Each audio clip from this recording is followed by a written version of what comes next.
اچھا، جب یہ آیت درود نازل ہوئی نا، سورہ الاحزاب کی آیت نمبر 56، تو پھر صحابہ کرام نے باقاعدہ نبی علیہ السلام سے جا کر پوچھا ہے کہ ہم آپ پر درود کیسے پڑھیں. پھر نبی علیہ السلام نے انہیں درود سکھایا بھی ہے. صحیح بخاری اور صحیح مسلم دونوں میں حدیث موجود ہے. کعب بن عجرہ رضی اللہ تعالیٰ عنہ ایک صحابی ہیں، وہ تابعین سے کہتے ہیں کہ کیا میں تمہیں ایک تحفہ پیش نہ کروں جو ہمیں نبی علیہ السلام نے دیا تھا. پھر انہوں نے درود شریف تعلیم فرمایا. انہوں نے کہا کہ جب یہ آیت مبارکہ نازل ہوئی، آیت درود والی، تو ہم نے نبی علیہ السلام سے پوچھا کہ یا رسول اللہ، ہم آپ پر اور آپ کے اہل البیت پر درود کیسے پڑھیں.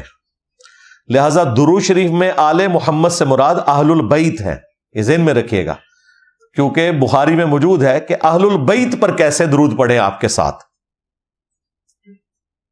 اور اس میں ساتھ یہ بھی الفاظ ہے کہ سلام تو آپ نے ہمیں پہلے ہی سکھا دیا ہوا ہے، السلام علیکہ ایھا النبی، وہ بعد میں حدیث آ بھی جائے گی. ہم درود کیسے پڑھیں؟ تو پھر نبی علیہ السلام نے فرمایا کہ پڑھو اللہم صلی علی محمد وعلی آل محمد کما صلیت علی ابراہیم وعلی آل ابراہیم انک حمید مجید. اللہم بارک علی محمد وعلی آل محمد کما بارکت علی ابراہیم وعلی آل ابراہیم انک حمید مجید، جسے ہم درود ابراہیمی کہتے ہیں. بعض لوگ یہ سمجھتے ہیں کہ اس کے اندر ہم یہودیوں پر درود پڑھ رہے ہیں، کیونکہ آل ابراہیم میں تو جیوز کرسچنز دونوں آتے ہیں. اس میں الفاظ ہے جیسا کہ تو نے ابراہیم پر بھیجا تھا اور ان کی آل پر بھیجا تھا. ابراہیم علیہ السلام کی وہ آل جنہوں نے وقت کے پیغمبروں کا انکار نہیں کیا، وہ آل ہم مسلمان ہیں، اور جنہوں نے پیغمبروں کا انکار کیا وہ اللہ کی رحمت سے دور ہو گئے. ان کے لیے تو قرآن میں ہے ضربت علیہم الذلہ والمسکنہ وباؤوا بغضب من اللہ، قیامت تک کے لیے ان کے اوپر اللہ کا غضب ہے، ذلت ہے، رسوائی ہے جیوز کے اوپر. کیوں؟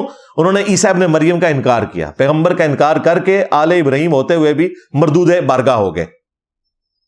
اور عیسیٰ ابن مریم کے ماننے والے آل ابراہیم ہوتے ہوئے محمد رسول اللہ صلی اللہ علیہ وآلہ وسلم کا انکار کر کے مردود بارگاہ ہو گئے. لہٰذا یہ کوئی یہودیوں پر درود نہیں پڑھا جا رہا. ہاں، ان یہودیوں پر ہے جو واقعی اپنے زمانے میں اپنے وقت کے پیغمبروں کو پہچانتے تھے اور ان پر ایمان لاتے تھے. لیکن آج کے یہودی اور کرسچنز وہ اسی وقت اس درود سے فیضیاب ہوں گے جب وہ محمد رسول اللہ صلی اللہ علیہ وآلہ وسلم کو ایز اے پروفٹ ان پر ایمان لے آئیں گے. یہ ذہن میں رکھیے گا. یہ اکثر لوگ پوچھ رہے ہوتے ہیں جی نماز میں یہودیوں کے اوپر درود ہے، وہ درود کا ترجمہ بھی نہیں پڑھتے، نہ انہیں قرآن کی تھیم کا پتہ ہے. بہرحال بخاری مسلم میں تھوڑے تھوڑے الفاظ کے فرق کے ساتھ درود ابراہیمی رپورٹ ہوا ہے. سب سے مشہور سیگا یہی ہے جو میں نے آپ کو بتایا.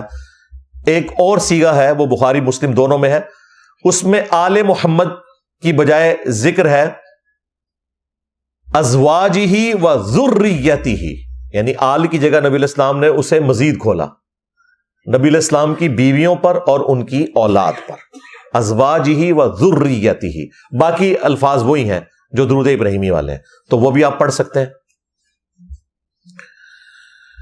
ایک اور حدیث جو صحیح مسلم کے اندر ہے، اس میں الفاظ یہ ہیں کہ اس صحابی نے آ کر نبی علیہ السلام سے جب پوچھا کہ یا رسول اللہ ہم آپ پر درود کیسے پڑھیں، اللہ نے ہمیں حکم دیا ہے، تو نبی علیہ السلام خاموش ہو گئے.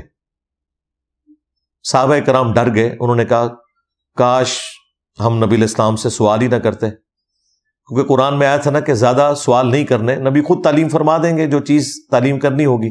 اس وجہ سے صحابہ کرام سوال کرنے سے ڈرتے تھے. یہ وہ ڈرنا نہیں ہے جو آپ مولویوں سے پوچھتے ہوئے ڈرتے ہیں. ہاں، نبی کے کیس میں اللہ نے کہا تھا کہ جو سکھانا ہے وہ خود سکھائیں گے.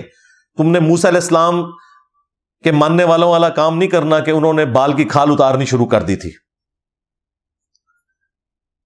تو نبی علیہ السلام تھوڑی دیر خاموش رہے، اور پھر آپ علیہ السلام نے اس سائل کو کہا کہ کدھر ہو. پھر آپ نے درود ابراہیمی تعلیم فرمایا، اللہم صلی علی محمد وعلی آل محمد کما صلیت علی ابراہیم. اس میں اینڈ پہ الفاظ ہے فی العالمین انک حمید مجید. یہ الفاظ ہیں فی العالمین انک حمید مجید. تو یہ مسلم شریف کے الفاظ بتا رہے ہیں کہ یہ درود ابراہیمی نبی علیہ السلام کو اللہ تعالیٰ نے وحی کے ذریعے بتایا.